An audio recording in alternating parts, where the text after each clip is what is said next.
Assalamualaikum warahmatullahi wabarakatuh. Selamat pagi dan salam pandangan dimanapun berada. Kita kembali dalam program Suntiang Nagari untuk kesempatan hari ini, hari Selasa tanggal 15 Agustus tahun 2023. Dan tentu saja untuk acara ini bisa Anda dengarkan melalui frekuensi 92,4 MHz ya.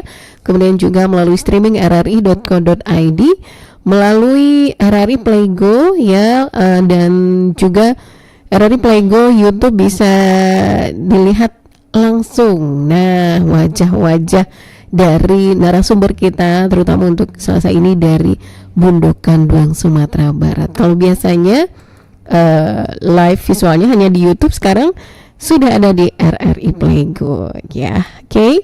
Dan juga kami tunggu partisipasi Anda Nusana Pandanga di 812414 atau di nomor WA 0811660924. Nah, kita sapa dulu nih Bundo kita yang sudah standby pagi hari ini di Pro 4 RRI Padang. Assalamualaikum Bundo. Waalaikumsalam warahmatullahi wabarakatuh. Nana.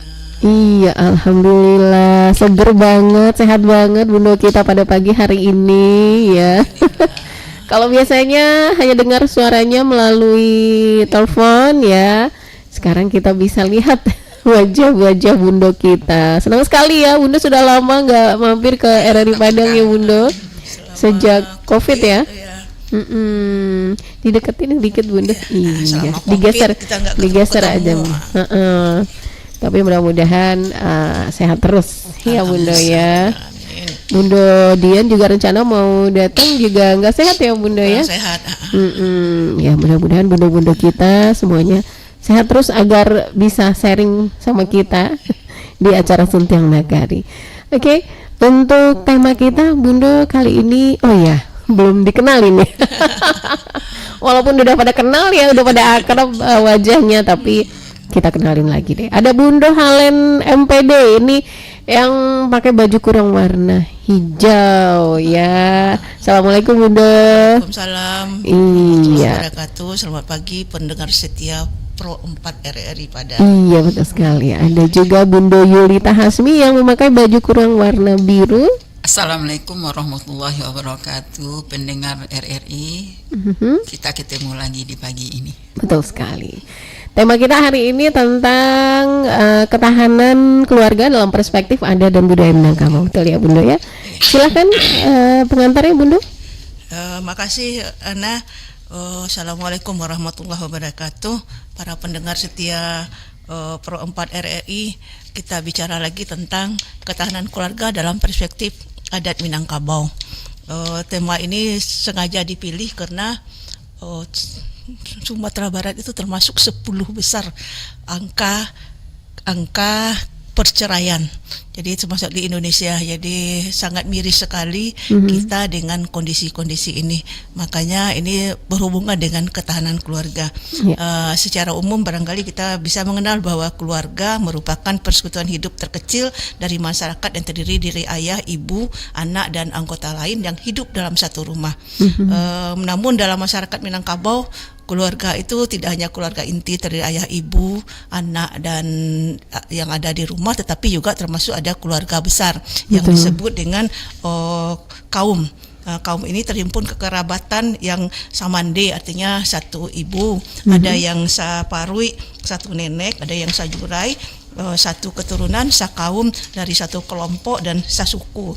Ini keluarga menurut adat Minangkabau. Keterkaitan dan keterlibatan seorang individu dalam sistem modern terhadap kedua bentuk keluarga itu adalah sama, di mana seorang perempuan walaupun sudah menikah tidak lepas dari ikatan kaumnya. Begitu juga seorang laki-laki meskipun telah menikah tetap terikat dengan kaumnya dan kedudukannya sebagai sumando di rumah istrinya, tapi dia begitu dihormati pada kaum keluarga istrinya. Namun tidak punya kewenangan mengatur keluarga via istrinya tersebut. Dengan demikian, pengertian keluarga dalam masyarakat Minangkabau bisa dalam pengertian keluarga batih dan keluarga kaum. Namun masyarakat Minangkabau akan mengidentifikasi dirinya sebagai keluarga kaumnya. Jadi biasanya iko kawanakan satu sinarolapi, jadi ini keluarga kaumnya. Sementara ketahanan keluarga itu adalah kemampuan keluarga dalam mengatasi permasalahan dalam keluarga dan beradaptasi dengan masalah tersebut. Itu disebut dengan ketahanan keluarga. Menurut berbagai sumber ada beberapa pilar ketahanan keluarga itu, diantaranya landasan legalitas suami istri yang meliputi bahwa suami istri harus punya surat nikah, anak-anak yang lahir dari keluarga itu harus punya akte kelahiran, keluarga itu hidup dalam satu atap, satu rumah tidak terpisah, itu disebut dengan landasan legalitas. Nah, dalam adat Minangkabau bukan hanya surat nikah, akta lahir itu saja, tetapi keluarga itu direstui oleh dua keluarga kaum, yakni keluarga istri dan keluarga suami. Sehingga dengan demikian ketahanan legalitas ini diperkokoh lagi dengan restu kedua keluarga suami dan keluarga istri.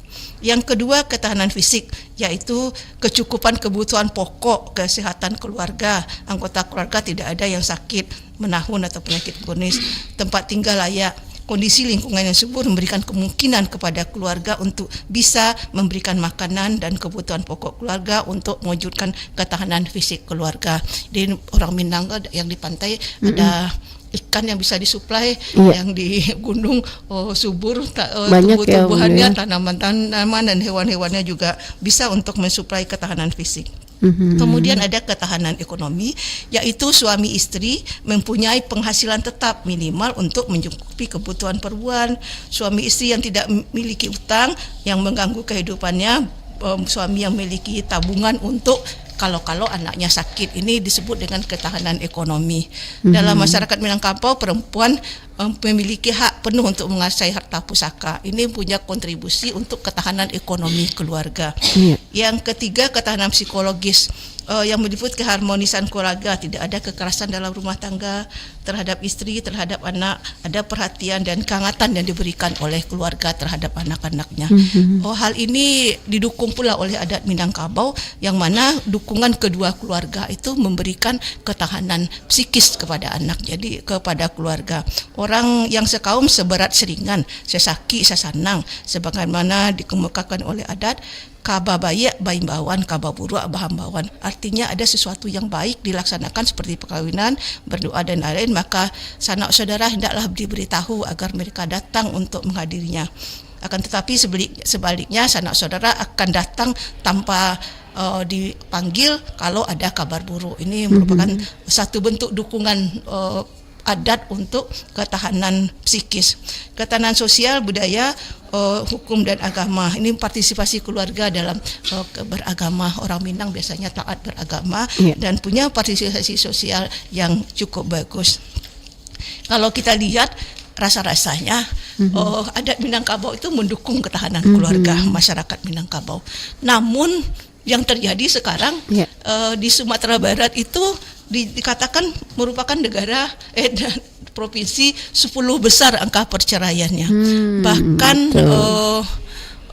belakangan setelah lebaran kita kemarin itu katanya angka perceraian meningkat, kata Pengadilan Agama Padang, akibat adanya reuni. Ini nih bikin faktor. Kamu kemudian tumpul CLBK, cinta lama bersemi kembali. Ini salah satu penyebab dari tingginya angka perceraian di Sumatera Barat. Cerai ini barangkali tidak hanya berdampak kepada istri atau suami, tetapi yang punya dampak besar adalah anak-anak yang nanti akan menjadi keluarga yang broken home. Sementara kita harus menyiapkan generasi untuk bonus demokrasi pada 2045. Kalau saya kira persoalan perceraian ini menjadi persoalan serius untuk kita tangani bersama-sama. Jangan sampai ada keluarga-keluarga yang broken home di Sumatera Barat seluruhnya. Ada 4 kota di Sumatera Barat yang termasuk tinggi tingkat perceraiannya, yakni Sawalunto, Kota Solo, Kota Padang Panjang, dan Kota Payakumbuh. Ini itu di sana tinggi ya Bunda ya? Angka perceraiannya miris sekali kita mendengar hal-hal yang demikian. Kenapa kok di ranah Bundo tingkat perceraiannya cukup tinggi, sementara kita punya Mama, punya punya keluarga kaum yang dilindungi keluarga tersebut. Makasih Rana. Iya, baik. Ya, ada saudara pendengar, itu tadi pengantar dari Bundo Yulita Hasmi tentang ketahanan keluarga dalam perspektif adat dan budaya Minangkabau. Artinya Bundo, jika ada beberapa pilar tadi Bundo sebutkan ya, 5 pilarnya. Jika satu saja tidak terpenuhi, artinya keluarga itu tidak akan tahan, disebut ya Bundo ya, tidak akan rapuh. Begitu ya Bundo. Oke. Ada telepon masuk. Silakan di 812414 kita coba angkat dulu. Halo, assalamualaikum.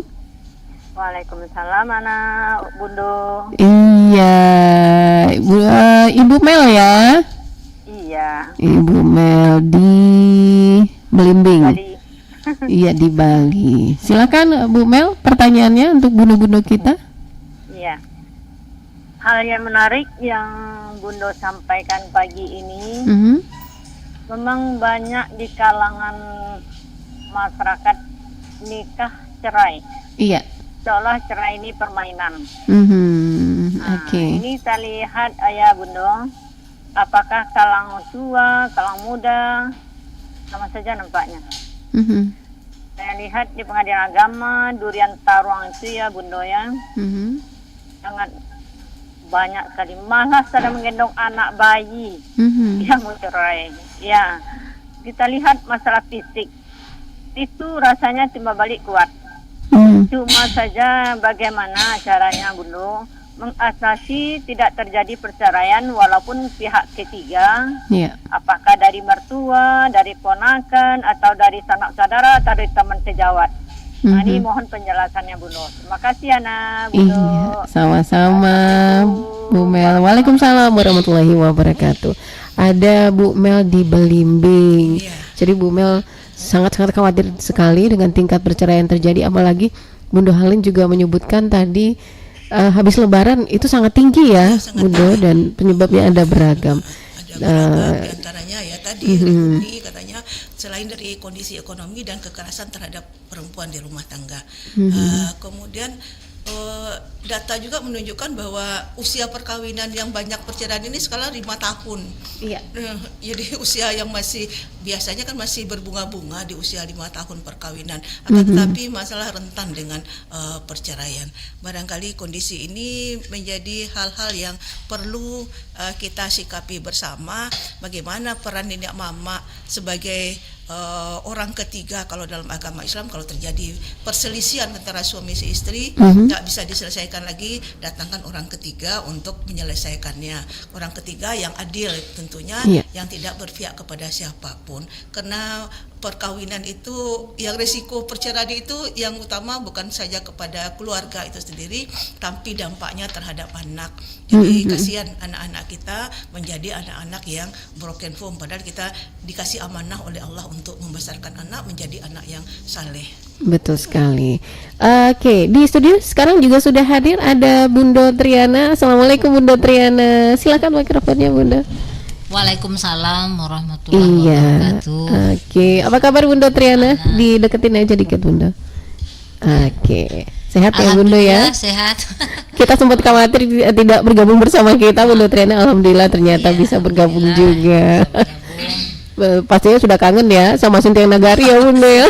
Sudah kangen biasanya kita tidak sekarang langsung kita langsung ke RRI. Langsung. Betul sekali. Segar, iya, mantap. Bunda juga sehat nih.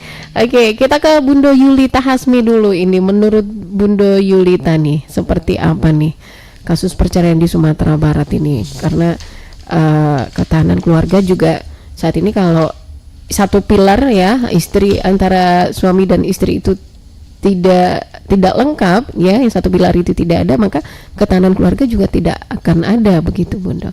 Silakan Bunda. Baiklah, assalamualaikum warahmatullahi wabarakatuh. Waalaikumsalam warahmatullahi wabarakatuh. Kami kalau yang terjadinya perceraian itu bukan hanya ronian aja, karena kita orang Minang ini sudah boleh dibilang meninggalkan budaya Watobo. Budaya Watobo itu artinya budaya bekerja sama antara baik di dalam ekonomi maupun dalam sosial maupun dalam peningkatan agama maupun dalam mengolah aset dari kita orang Minang gitu. Tidak ada bersama lagi. Karena ego dari keluarga inti itu udah lebih agak tinggi sekarang gitu. Misalnya dia anak kita menikah, dia boleh dikatakan tidak memikirkan lagi bagaimana yang budaya Botobo itu gaya bekerja sama itu udah tidak ada lagi. Dia keluarga kecilnya yang dia pikirkan. Terjadi masalah, dia tidak bisa menyampaikan kepada kita semua gitu. Seandainya kalau kita masih ikut serta di dalam, bukan kita masuk ke dalam pelaksanaan dia dalam membina rumah tangganya, enggak. Tapi misalnya ada suatu problem yang bisa kita membantu dia, contohnya di dalam ekonomi dia misalnya tidak begitu bagus. Kadang masalah yang penceraian itu kebanyakan Bu Alen juga dalam ini ya, dalam ekonomi yang banyak, sosial ekonominya itu yang lebih banyak ke ekonomi gitu. Dan juga reuni-reunian itu mungkin ada juga tapi tidak mendominan. Yang bermasalah sekali itu sebetulnya di masalah ekonominya yang kebanyakan penceraian sekarang. Kadang si istri lebih besar penghasilannya dari suami, si istri ini udah merasa lebih tinggi gitu. Sering kalau orang awak mengecewakan mariak suaminya, menyuruh suaminya. Kalau di orang Minang itu suami itu kan junjungan. Betul. Jangan disuruh-suruh mencuci piring, jangan suruh-suruh mengangkat jemuran. Itu kalau kita di kampung tidak boleh sekali. Gitu. Kadang penceraian itu penyebabnya sebetulnya masalah ekonomi dan masalah etika dari anak-anak itu. Yang bercerai itu malah banyak yang muda-muda. Iya, banyak yang muda. Karena dia tidak usia-usia yang muda-muda mungkin juga dia belum memahami bagaimana kita bermertua, bagaimana kita dengan suami, dengan keluarga suami dan juga dengan keluarga dia sendiri. Seharusnya anak-anak ini bisa menyatukan antara keluarga dia dengan keluarga istri dan suaminya gitu. Betul. Dan dia bisa meningkatkan, kalau seandainya ekonominya lemah, itu 10 tahun kita menikah tuh memang ekonomi kita itu belum mapan. Kita kan mencoba memang belum 15 tahun ke atas barulah ekonomi kita itu bisa mapan. Di sanalah ujian bagi anak-anak kita itu gitu. Kalau dia tingkat agamanya kuat dan tahu bagaimana budaya dalam pernikahan dan bagaimana tingkat sosialisasi dia dengan lingkungan, dia tidak akan bisa bercerai kalau itu yang dialaminya. Tapi masing-masingnya anak-anak ini kan dia mempertahankan egonya masing-masing. Apalagi yang si istri tadi penghasilannya lebih besar dari si suami. Kadang dia mudah aja mariak-riak suaminya kayak gitu. Nah, itu yang sebetulnya kelemahannya di sana kalau kita melihat di lingkungan kita sekarang kayak itu. Karena anak ini sebetulnya anak tuh baru menikah tuh sebetulnya ada bagusnya juga dia bersama kita dulu gitu. Baru dia mandiri. Biar ada bimbingan ya, kita bisa membina bagaimana dia ya contohnya kita bertahan sampai puluhan tahun dengan suami istri kan. Betul. Tapi anak-anak sekarang enggak gitu, karena dia karena egonya dia baru menikah udah pergi. Kan kayak itu yang banyak gitu. Enggak mau dia tinggal sama kita, karena dia mau dia ngontrak. Seharusnya ada baiknya juga dia ngontrak tuh kalau dia udah mapan, agamanya kuat, ekonominya kuat, sosialnya kuat. Tidak terlalu memikirkan ekonomi dia lagi gitu. Dia mempunyai pegangan untuk menghidupi keluarganya. Itu mungkin yang namanya. Padahal pernikahan tidak serancak hanya bayangkan padahal setelah dia menikah, jangankan orang yang ekonominya kuat aja dia bisa minta 2 bulan aja udah bertengkar. Kan ada yang seperti itu. Tapi yang sebetulnya agama ini yang perlu. Betul. Agamanya itu bagaimana dia sebagai istri, bagaimana dia menghadapi mertuanya, bagaimana dia menghadapi orang tua setelah dia menikah.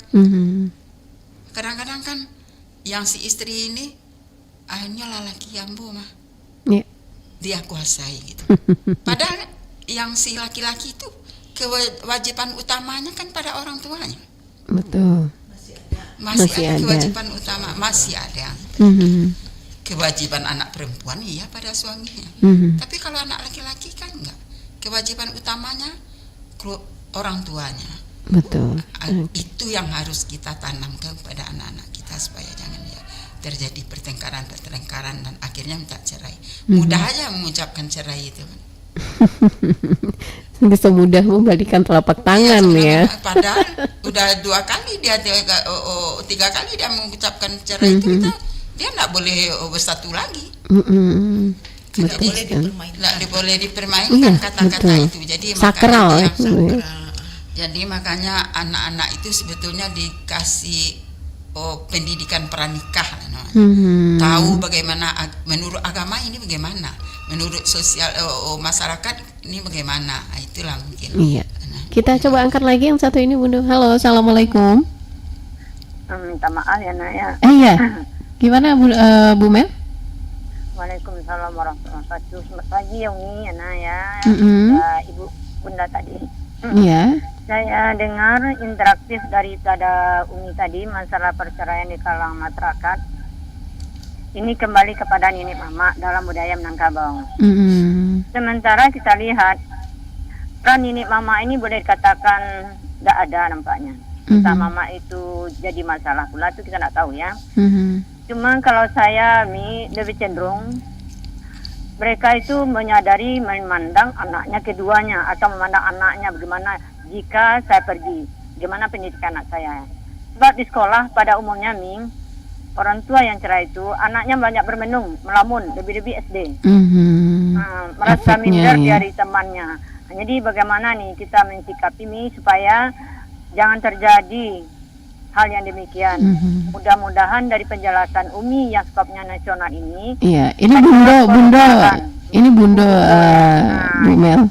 Iya, kan Umi. Ya Bunda ya. Oke, siap. Makasih Bu Mel. Ada penjelasan. Iya, makasih ya nak. Siap. Assalamualaikum warahmatullahi wabarakatuh. Waalaikumsalam warahmatullahi wabarakatuh. Jadi Bu Mel mengatakan barangkali faktor niniak mama ini kurang berperan nih. Karena, seperti apa? Keterlibatan nenek mama harusnya kalau menurut adat dia kan harus punya posisi melindungi keponakannya. Betul. Baik dari sisi nenek mama suami maupun nenek mama istri. Tetapi karena kita sudah mulai ke keluarga nuklir, sehingga dengan demikian keluarga kaum sudah terabaikan. Betul. Sehingga ketika terjadi permasalahan harusnya nenek mama berpartisipasi untuk menyelesaikan persoalan. Tetapi karena mungkin dari awal kadang-kadang dari mulai perkawinan nenek mama tidak diajak berpartisipasi sehingga ketika ada masalah malu pula menyampaikan ke nenek mama sebetulnya. Oleh karena itu ini butir-butir adat kita yang bagus yang selama ini sudah membina kondisi kehidupan keluarga yang bagus, tetapi sekarang sudah kita tinggalkan. Jadi oleh karena itu dari awal harusnya keluarga itu memperkenalkan siapa mama dari anak-anaknya, bagaimana penghormatan kepada mama. Jadi rangkul kembali nenek mama yang telah meninggalkan kemenakannya sehingga ketika ada masalah nenek mama bisa berpartisipasi. Kadang-kadang ada ego dari keluarga, ini urusan keluarga, sebetulnya itu bisa partisipasi nenek mama sebelum sampai ke pengadilan agama. Sebaiknya nenek mama menjadi orang ketiga yang menyelesaikan persoalan. Tapi sekarang ya kita bagaimana merangkul kembali nenek mama agar bertanggung jawab terhadap ketahanan betul sekali. Kalau menurut Bunda Triana seperti apa Bunda? Perceraian yang terjadi di Minangkabau saat ini, apalagi efeknya kan ke anak-anak kita ya Bunda ya. Betul. Nah kalau berbicara ketahanan keluarga, kalau sudah suami istri yang salah satu pilar yang sangat kokoh di keluarga itu sudah tidak ada, nah ini bisa dibayangkan keluarga Minangkabau. Iya. Iya, silakan Bunda Triana. Terima kasih. Assalamualaikum warahmatullahi wabarakatuh. Waalaikumsalam warahmatullahi wabarakatuh. Pemirsa RRI dimanapun berada, dalam program kita Bundo Kandung hari ini ya, Bunda Harlen, Bunda Ita, assalamualaikum nih. Maaf terlambat ya Bunda Ana. Jadi memang sudah dipaparkan mungkin di awal oleh Bunda Harlen ya, tingkat perceraian kita di Sumatera Barat ini sangat kita miris sekali. Dan ini memang ya Ambo secara pribadi memang ada pengaduan itu kepada ya masalah lah ya. Ini memang tadi setuju dengan Bundo Ita disampaikan ya. Sebaiknya memang kalau ya pernikahan usia 5 tahun ya, Bunda Arlene itu sudah bercerai, sangat minim sekali umurnya. Memang itu perlu tadi di rumah gadang dulu. Kalau dulu kan gitu ada kita di rumah gadang. Jadi artinya bersama dengan orang tua dulu gitu kan, dengan keluarga kaum kita tuh, dengan saudara ya, misalnya di perempuan ya rumah gadang kan. Kemudian ada eteknya lah di situ bahasanya. Jadi bisa sambil belajar hari ke hari semakin bertambah pengetahuannya, apalagi kemudian dikaruniai anak cepat gitu kan. Inyo masih minim dalam hal bagaimana mengasuh anak ya, kemudian sekaligus juga mungkin melayani suami seharusnya. Jadi itu masih banyak sekali ya pengetahuan yang kita yang merasakan gitu di awal dulu memang seperti itu kondisinya itu. Sampai 7 tahun katanya itu memang masih dalam labil. Kondisi labil ya. 7 sampai 10 tahun yang menderita itu masih labil. Jadi masih bisa ketidaktahuan atau mungkin kemampuan untuk mengelola rumah tangga itu jadi bisa terjadi itu. Kemudian yang kedua dia bekerja nih kedua-duanya sekarang kan begitu. Bekerja, yang perempuan bekerja, malah mungkin tingkat tuntutan pekerjaan yang di perempuan ini besar bro daripada laki-laki gitu, ataupun sama katakanlah. Jadi itu menimbulkan juga ya semacam yang laki-laki kemudian seolah-olah ya perempuan saya juga bekerja kan, saya juga lelah kan. Lalu kemudian ini masa emang ngasuh anak tuh saya. Nah itu kan mau mencebok anak ya, maaf menyuapi anak segala macam, sudahlah menyusui. Jadi tentu juga dituntut lah bahwasanya suaminya juga inilah membantu dia untuk mengasuh ini anak ataupun rumah tangganya. Sementara dia juga itu tadi mandiri, punya rumah sendiri pula. Betul. Jadi faktor itu yang kemudian punya rumah sendiri, artinya keluarga yang mandiri. Ya, sudah itu dia dikarunia langsung anak. Kemudian bekerja kedua-duanya, berjauhan pula. Nah, ini itu yang kemarin saya langsung mendapatkan keluhan seperti itu. Saya kaget juga begitu kan.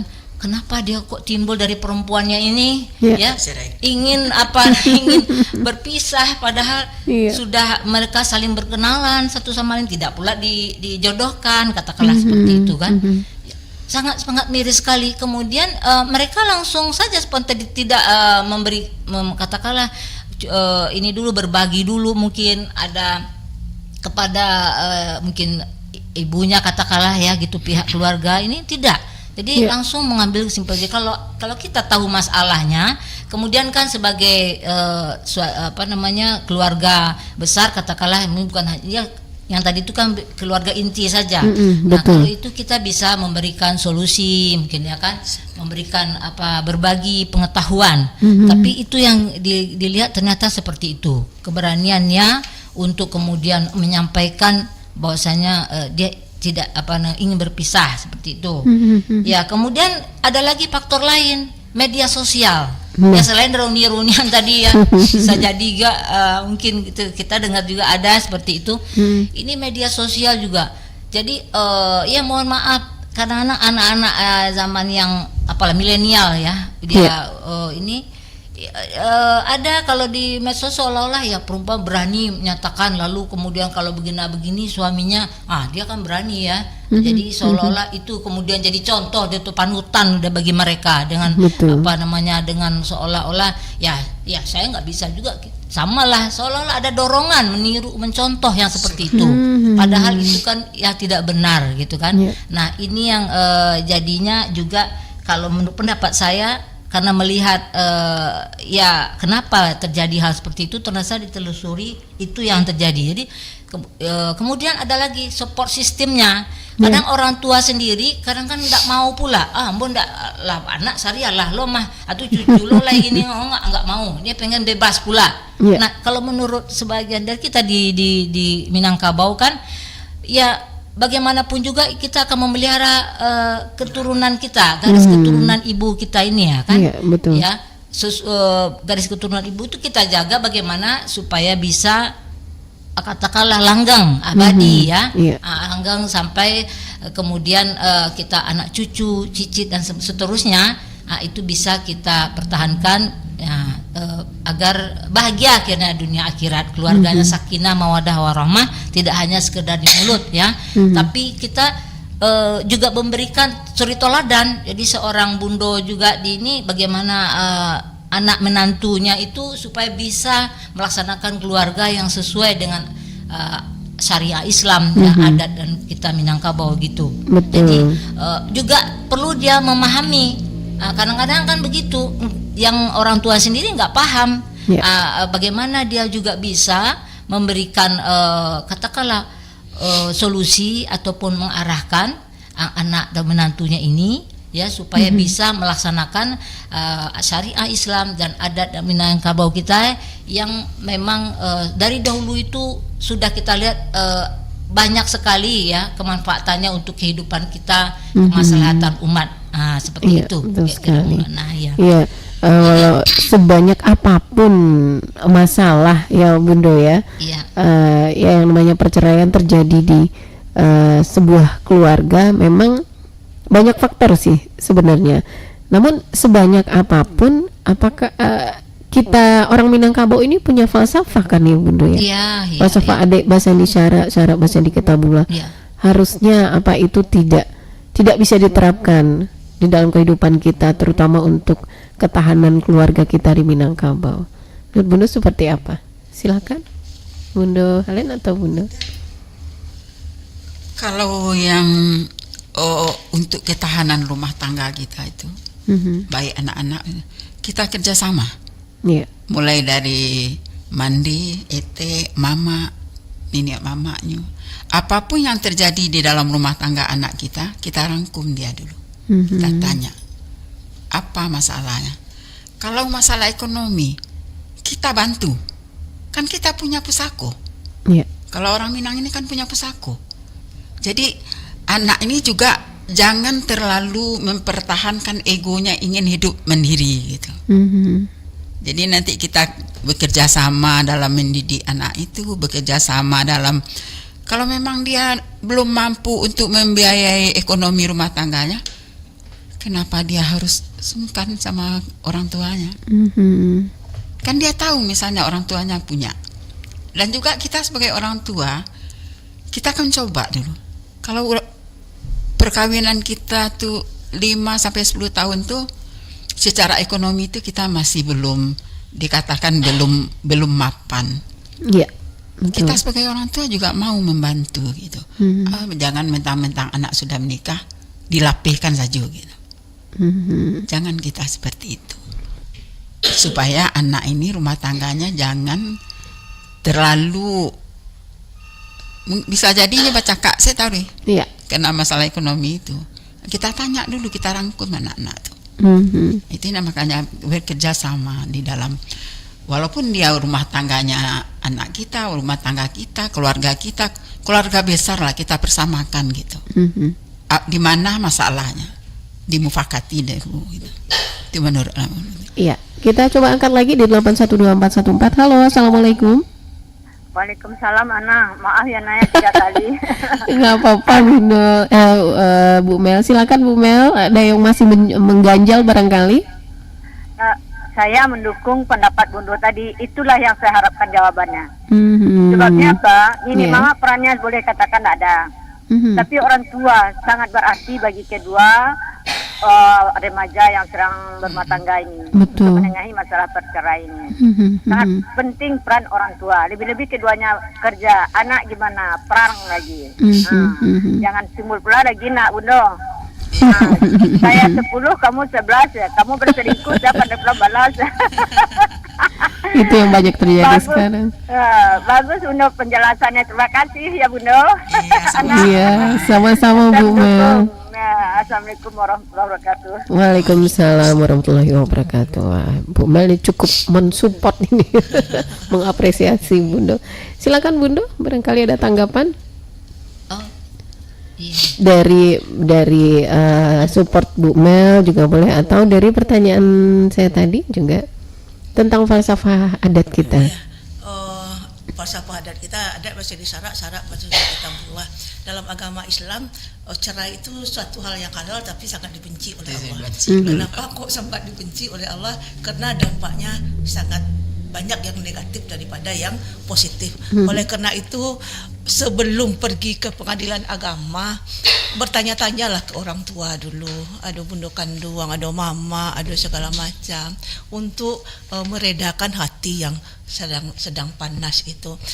Libatkan keluarga untuk menyelesaikan persoalan-persoalan yang muncul di dalam rumah tangga kita. Iya. Dengan semakin banyak orang yang terlibat dengan memecahkan masalah kita, itu semakin bikin kelonggaran untuk kita. Apalagi adat kita mendukung kondisi-kondisi yang begini. Jangan diselesaikan sendiri persoalan-persoalan yang muncul di rumah tangga, baik karena di Minang itu kaum itu semalu ya,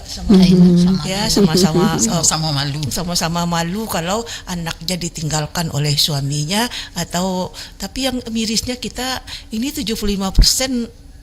sekitar 75% perceraian ini digugat oleh perempuan sekarang. Hanya 25% pula yang gugat cerai itu terjadi oleh laki-laki. Jadi perempuan ini sudah makin tahu dengan hak dan kewajibannya. Oleh karena itu laki-laki harus mengimbangi juga, harus tahu juga hak dan kewajiban yang harus dilakukan dalam keluarga. Oleh karena itu kita setuju dengan pendapat Bu Mila tadi ya, libatkan keluarga ketika ada persoalan di dalam rumah tangga. Mungkin dengan keluarga kita bisa berbagi pengetahuan, pengalaman, berbagi persoalan, sehingga dengan demikian kita tidak menyesal kalau mengambil keputusan-keputusan yang negatif. Dampak perceraian juga terhadap anak, saya miris sekali ada anak yang mandung waktu di SD kalau orang tuanya. Iya, betul. Itu kan dampak dari ini. Ada yang punya tingkah laku yang aneh-aneh di sekolahnya. Kalau orang lain diantar oleh bapaknya, dia diantar oleh ibu saja, itu ada rasa kosong barangkali di hatinya. Mari kita isi lagi bahwa anak itu adalah amanah Allah yang harus kita selamatkan. Jadi jangan enak saja meminta cerai itu. Mau jadi apa generasi muda kita, Bunda? Padahal kita mengharapkan bonus demografi di 2045. Kalau begini kondisinya sekarang, masyarakat yang akan menjadi pemimpin kita itu masyarakat pemimpin-pemimpin yang broken home nantinya. Betul. Pemimpinnya aja broken home, gimana masyarakatnya ya kan? Efeknya akan lebih jelek lagi. Nah, banyak sekali efeknya nanti, Bunda. Baik, kita break sebentar ya Bunda ya, sebelum kita lanjutkan kembali perbincangan kita. Untuk kesempatan pagi hari ini tetap bersama kami di Suntiang Nagari 92,4 Pro 4 RRI Padang, Ensiklopedia Budaya Keindonesiaan.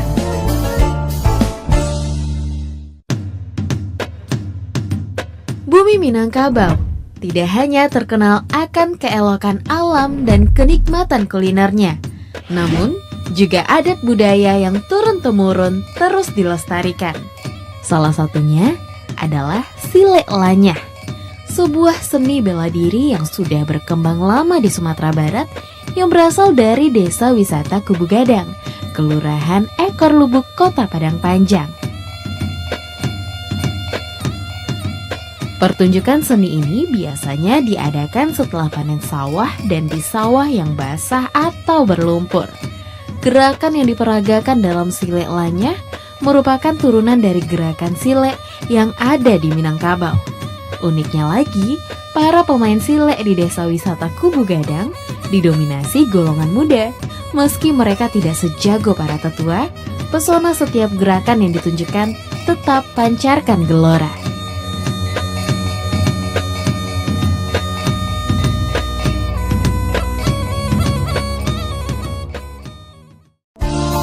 92,4 Pro 4 RRI Padang, Ensiklopedia Budaya Keindonesiaan.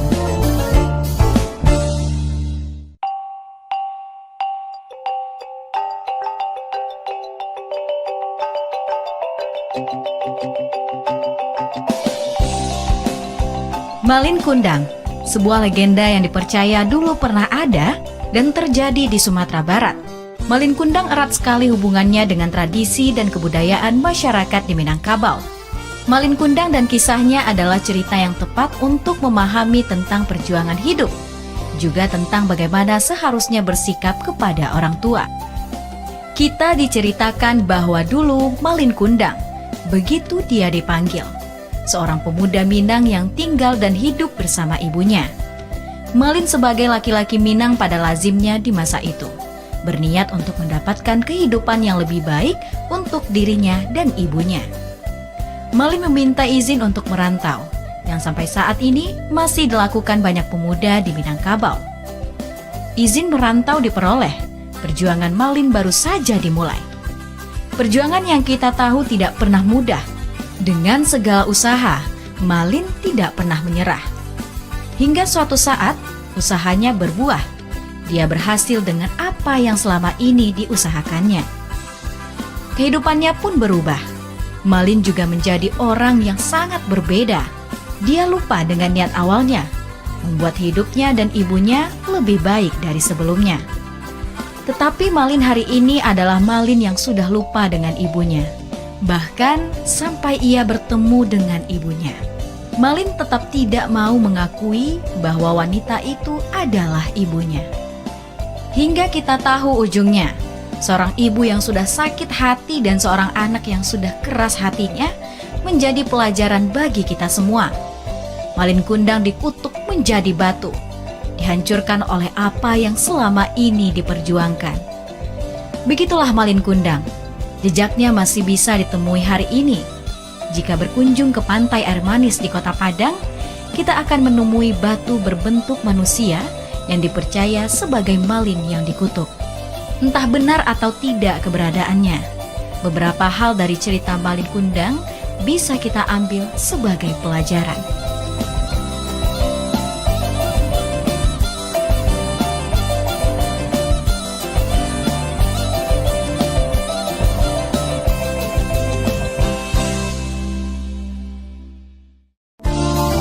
Sembilan 92,4 Pro 4 RRI Padang, Ensiklopedia Budaya Keindonesiaan.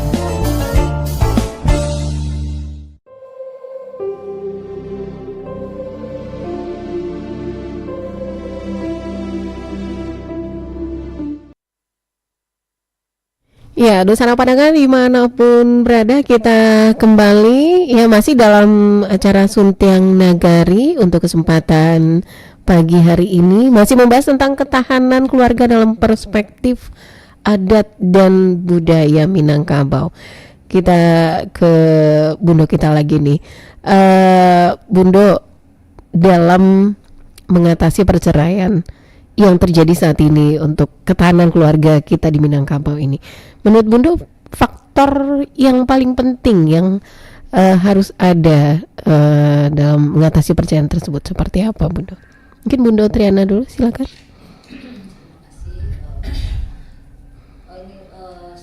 Untuk mengatasi perceraian itu terjadi, ya menurut saya secara pribadi juga nih mungkin ditambahkan oleh Bundo Halen, memang ke supportnya dari kita, dari keluarga, keluarga kaum yang perempuan baik pun yang bagian yang laki-laki. Bagaimana kita mensupport supaya mereka ini langgeng dalam pengertian karena usia perkawinannya masih minim. Kemudian ya support itu kan bukan hanya secara materi, betul, tapi juga secara berbagi pengalaman ataupun pengetahuan dan dukungan moral lainnya ya gitu. Spiritual juga mungkin kan memberikan pengetahuan secara agama, karena memang mereka harus dikuatkan karena kita sebagai juga apakah itu ibunya atau neneknya atau mertuanya, itu juga pedulian kita bagaimana supaya adat bersandi syarak bersandi kitabullah itu Itu dapat diterapkan. Kemudian yang ketiga itu adalah bahwasanya ada semacam, kita kalau di Minangkabau ini kan punya rumah gadang. Pengertiannya bedanya ya, rumah gadang itu sekarang ini secara lahiriah rumah gadang itu memang kita tidak berada lagi di rumah gadang dalam pengertian rumah bagonjong atau di kampung yang kemudian di situ ada berkumpul keluarga inti dan keluarga batihnya kan seperti itu. Tapi secara zahir ya itu harus kita pertahankan sehingganya dapat kita katakan bahwa keluarga di Minangkabau itu adalah keturunan berdasarkan garis keturunan ibu dan bernasab ke bapak kan seperti itu. Dan jadi kita pertahankan dalam pengertian apa? Harus ada support sistem kita sebagai orang tua kah itu, sebagai eteknya itu. Jadi tidak membiarkan mereka, kalau sudah berumah tangga itu berarti sudah kita bebas dari tanggung jawab ya, bebas dari perhatian kita kepada mereka, tidak lakukan pembinaan. Nah ini yang fatal akibatnya. Mungkin saya pikir karena seperti itulah akibatnya tingkat perceraian kita di Sumatera Barat ini tinggi, karena tidak lagi menggunakan artinya azas rumah gadang itu. Fungsi rumah gadangnya fungsi dan peran rumah gadang itu yang dikembalikan lagi. Betul. Sehingganya akan berefek kepada adanya pembinaan di situ kepada keluarga-keluarga atau pasangan muda yang memang minim dalam segalanya ya, itu yang kita bagaimana sekarang kita bangkitkan kembali sehingganya marwah wawasannya di Minangkabau ini perempuan juga dia bisa berkarya, bisa memberikan kontribusi yang besar bagi pembangunan ya, ataupun ya kita terkenal juga dari dulu kan bahwasanya banyak pejuang-pejuang dari perempuan itu berasal dari tanah Minang ini, dari Minangkabau. Tapi mereka tidak meninggalkan keluarganya yang juga kewajiban utamanya sebagai istri dan sebagai seorang ibu. Nah itu menurut pendapat saya juga secara pribadi dan juga mungkin bundo-bundo di sini juga demikian halnya. Jadi kita harus menegakkan, membangkitkan kembali peran atau fungsi rumah gadang di Minangkabau ini. Bukan sebagai hanya sebagai lahir ya, tetapi juga sebagai peran dan fungsinya itu sebagai zahirnya. Sehingganya kehidupan rumah tangga itu bisa sesuai dengan adat dan budaya Minangkabau. Tapi sayangnya zaman sekarang kebersamaan keluarga besar di Minangkabau hanya dalam acara-acara besar ya, barale lah, inilah itulah. Iya, barale itu begadang-begadang gadang-begadang. Sementara dia tidak tahu ada problema yang terjadi. Kayu janjang di kapiang tapi setelah itu apa yang terjadi? Benar-benar berkeping-keping rumah tangga rumah tuh kan gitu. Barangkali memang dibutuhkan tradisi Batobo itu tetap ada ya Bunda Ita, seperti yang Bunda sampaikan. Silakan Bunda. Bunda. Kalau kita sebagai orang Minang ini, kalau anak sudah menikah itu jangan terlalu dilepas. Dilepas segitu, lepasnya jangan. Betul kata Bunda Triana tadi, bukan hanya ekonomi aja, kita harus mengasihkan wejangan kalau agamanya, tingkat sosialnya dan apalagi kepada anak perempuan ini. Status dia sebagai perempuan itu apa, fungsi dia sebagai perempuan itu apa, setinggi apapun lah pekerjaannya, sebanyak apapun lah penghasilannya, tapi dia tetap menghormati suaminya gitu. Jangan menyepelekan suami, karena bagaimanapun perempuan itu tetap dia akan melayani suaminya baik lahir dan batin gitu. Dan juga memang kita harus membudayakan budaya Batobo itu. Bekerja sama di dalam segala hal, baik dalam kaumnya maupun dalam ini sekarang kan antara dia kakak beradik, seibu ayah aja dia bisa berantem. Masalah melihat seandainya ini ekonomi keluarga kakaknya agak kurang, dia bisa aja menyepelekan. Sebetulnya itu kan tidak boleh. Iya, betul sekali. Bagaimanapun kita sebagai orang Minang, kita saling membantu di dalam keluarga, baik keluarga inti maupun keluarga kaum kita. Kita pun misalnya di dalam ada keluarga yang senenek-nenek dengan kita tidak mampu, kita wajib membantu. Wajib bagi kita. Itu yang kita harus kasih tahu kepada anak-anak kita yang baru menikah. dan jangan menyepelekan suami. Itu yang paling utama sekali. Kan laki-laki itu paling, ambo baru membaca ada seorang suami membunuh istrinya. Wow. Karena memang kejadian itu tidak di Minang. Karena istrinya ini penghasilannya lebih besar dari suami. Tahu-tahu waktu itu suaminya tidak kemana-mana di rumah, disuruhnya mencuci piring. Oh gitu. Dia riaknya suami kok mencuci piring. Mungkin karena si suami ini udah kesal, udah berapa kali dia bunuh istrinya ini. Dia bunuh tanpa sepengetahuan orang, dengan tidak meninggalkan jejak. Dia cuma nutup mulutnya dengan bantal. Jadi kekurangan nafas. Jadi kita di Minang ini jangan terjadi. Jangan sampai seperti itu ya Bunda ya. Betul sekali. Anggap suami itu junjungan kita itu. Kalau kita sebagai perempuan melawan ke suami itu udah berdosa besar. Betul. Itulah kita sebagai perempuan. Itu yang harus kita. Makanya anak-anak itu kita kasih juga meningkatkan agamanya, meningkatkan budaya, bagaimana kita orang Minang ini dia berlaku supaya gaya orang Minang. Bagaimana kata Bunda Triana ini kita terapkan lagi sistem dari keluarga kita yang di Rumah Gadang. Betul. Walaupun Rumah Gadangnya udah tidak ada lagi. Gitu. Tapi di hati anak-anak itu kita terapkan. Masih ada. Ya, kalau menurut Bunda Halen sendiri seperti apa Bunda? Mendukung apa yang disampaikan Bunda Triana dan Bunda Yulita. Walaupun Rumah Gadang sudah pada jadi rumah kecil, rumah pribadi-pribadi, tetapi barangkali hakikat dari Rumah Gadang tetap ada di hati kita masing-masing. Ada teknologi maju, ada WhatsApp. Bikinlah WhatsApp itu misalnya anak keluarga ya, kemanakan datuk saudara labia, kemanakan datuk apa begitu, sehingga dengan demikian kita bisa saling komunikasi di WhatsApp tersebut. Dan kalau ada hal-hal yang kurang enak dalam keluarga, barangkali secara pribadi kita bisa ngomong dengan orang yang kita percaya. Jadi gunakan juga teknologi maju ini sebagai tempat untuk berbagi. Kontrol dari semua kaum yang ada di kaum itu cukup efektif untuk mengurangi tingkat perceraian.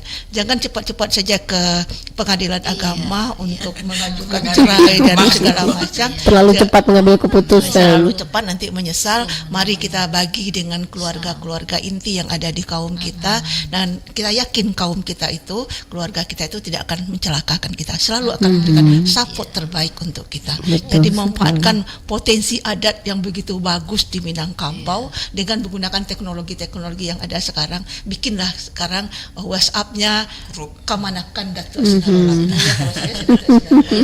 Kalau kami nak keluarga nenek. Datuk Tumanggung ya Bunda ya.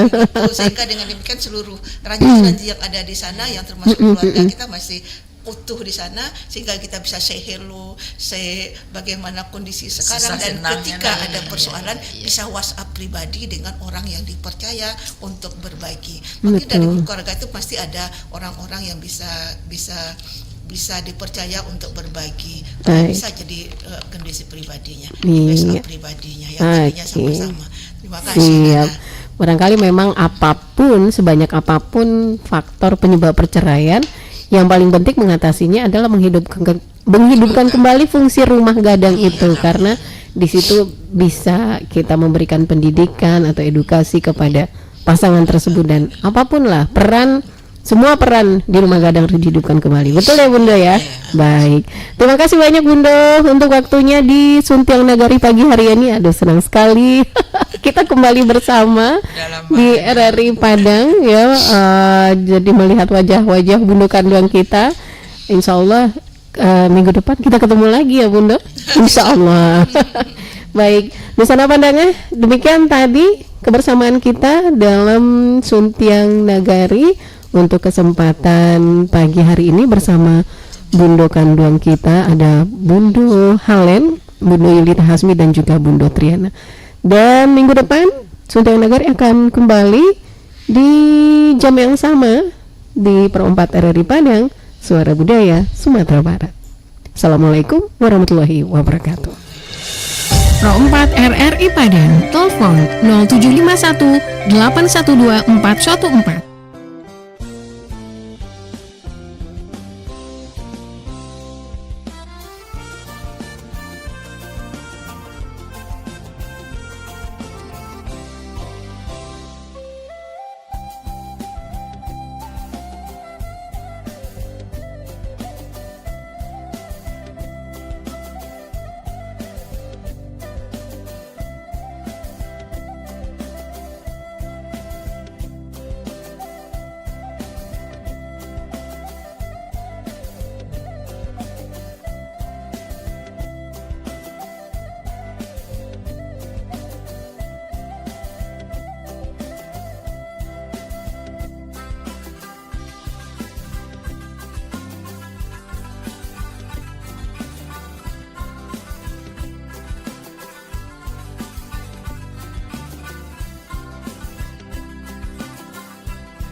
Gerbang Suara Budaya Sumatera Barat.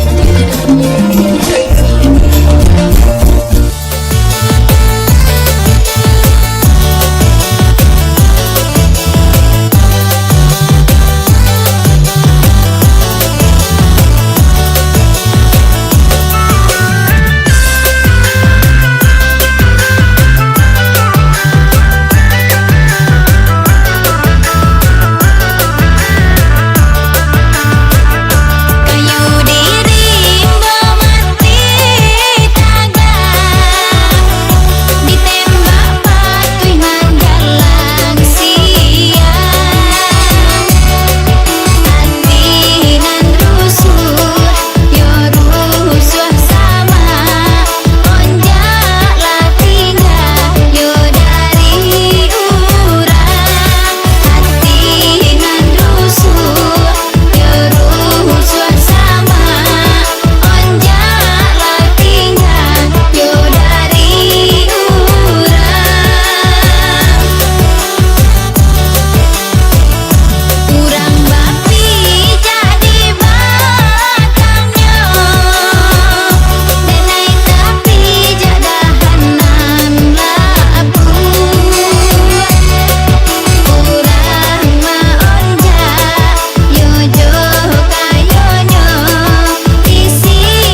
Geopark Ranah Minang Siloke adalah salah satu destinasi wisata unggulan Sijunjung yang merupakan kampung kecil di dalam lembah dan dikelilingi oleh bukit bebatuan yang usianya lebih dari 300 tahun.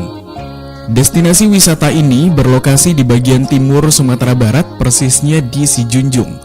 Siloke berjarak sekitar 16 km dari ibu kota Sijunjung, Muaro Sijunjung. Tempatnya persis berada di Jorong Tanjung Medan, Nagari Siloke. Kawasan Geopark ini tergolong luas, bahkan terluas di Indonesia, karena luasnya mencapai lebih dari 1.300 km persegi. Kelebihan yang dimiliki Geopark Ranah Minang Siloke adalah perpaduan alam dan wisata asri. Destinasi wisata Sumbar ini mengintegrasikan sifat kebumian, arkeologi, ekologi, dan budaya yang ada di sekitarnya. Geopark ini diibaratkan sebagai mutiara yang terpendam, di mana ia harus digali dan dikembangkan agar makin berkilau pesonanya. Kawasan Siloke memang sudah terkenal akan keindahan alamnya yang eksotik. Bukan hanya itu, Siloke pun merupakan kawasan geologi dan budaya yang memiliki keragaman flora dan fauna. Salah satu pemandangan yang menarik di sini adalah aneka batu yang terdiri dari kelompok batuan gamping, sedimen, metamorf, dan granit. Di area Geopark Ranah Minang Siloke ini juga terdapat Sungai Batang Kuantan yang aliran airnya lumayan deras sehingga cocok untuk digunakan olahraga air ekstrim, arung jeram. Bahkan di lokasi ini juga pernah digelar